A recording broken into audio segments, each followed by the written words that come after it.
All right, it's fast approaching 20 to 8. So thank you again for joining us. And we continue to look at the issue of education, highlight the successes, but also bring out the failures. And of course, it's all in a bid to try and remedy the situation. Well, the former president of South Africa, Nelson Mandela, once said that education is the most powerful weapon which you can use to change the world. Well, the South African Institute of Chartered Accountants strives to follow that adage. Currently, there are about 34,400 chartered accountants or CAs in South Africa. One of SAICA's prime goals is to strengthen the country's economy by playing a significant and leading role in transformation and skills development. Well, through its transformation initiative, the Tutuka Bursary Fund and Thuthuka Education Upliftment Fund, the Chartered Accounting Institute plans to do just that, transform the demographics of the profession. So a little deeper into that now. Joining us to discuss this further is Nthato Selebi. He's the project director of Tutuka Bursary Fund. It's a huge pleasure to have you with us this morning. A very good morning to you. Good morning, Ayanda.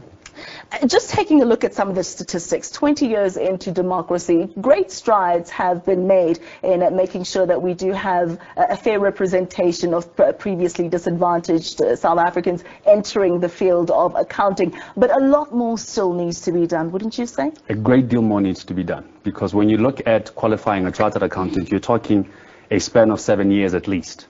And that is after the student has matriculated. So in a sense, you're talking about a long period of time. So what you need to be doing is impacting on the pipeline, because those that are already in the system, it's very difficult to deal with any other way except with stopgap measures. But what you try to do is make sure you build a pipeline that is truly representative, that is going to ultimately produce chartered accountants represent the country's demographics. So we're definitely on that role, and there definitely needs to be a lot more done.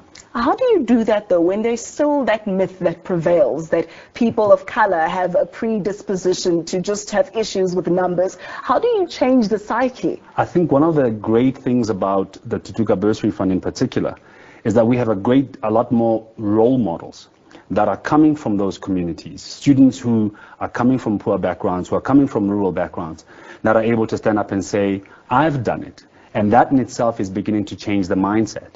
And I think also the leadership within SAICA is such that it recognizes that transformation needs to be a key pillar of what SAICA stands for, and actually puts resources towards it. And also the profession itself has done that. So I think within the leadership of the profession, in terms of people like Sizwe Ngasana, Moses Khosana, Professor Wiseman Nkutlu, those role models are there.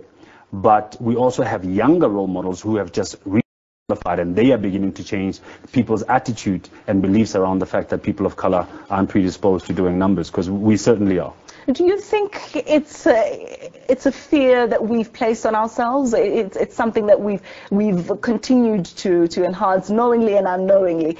Sometimes we joke around about that, but is that something that we've placed on ourselves? I think we've taken on, you know, if you tell a child enough times that they can't do something, they begin to believe it, and they begin to actually perpetuate that myth. So I think that's partly it.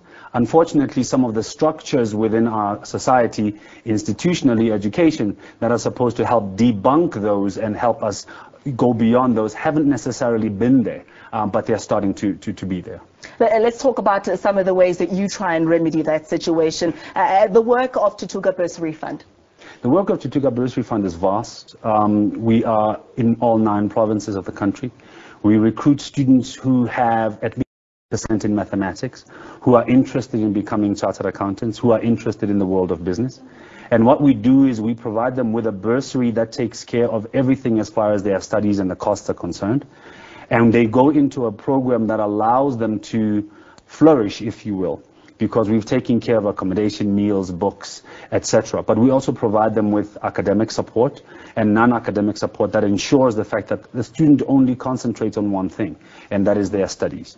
And we work with 9 universities across the country, and we try to provide at least 300 to 400 bursaries each year to new students that are coming into the system. So this year we're looking at about 350 that we will have confirmed their bursaries within the next week or so. And we have, I think, about 600 students that are still in the pipeline between second year and fourth year of study. And that's basically what we do. Okay, we're completely pressed for time, but I'm going to ask you to give us some contact details or how people can get a hold.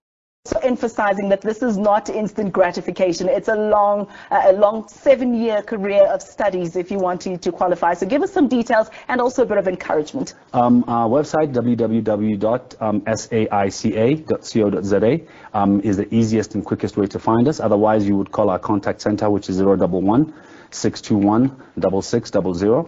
And they'll be able to help direct you to our department.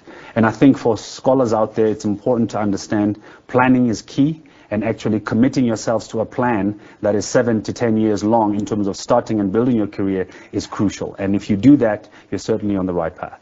Put in the hard work and make sure that you will receive the rewards. I think lots of people do fall by the wayside and drop out because they're disillusioned about just how long it will take. But congratulations on your work and long may it last. Thanks again for joining us. That's Nthato Selebi, just discussing the Tutuka Bursary Fund.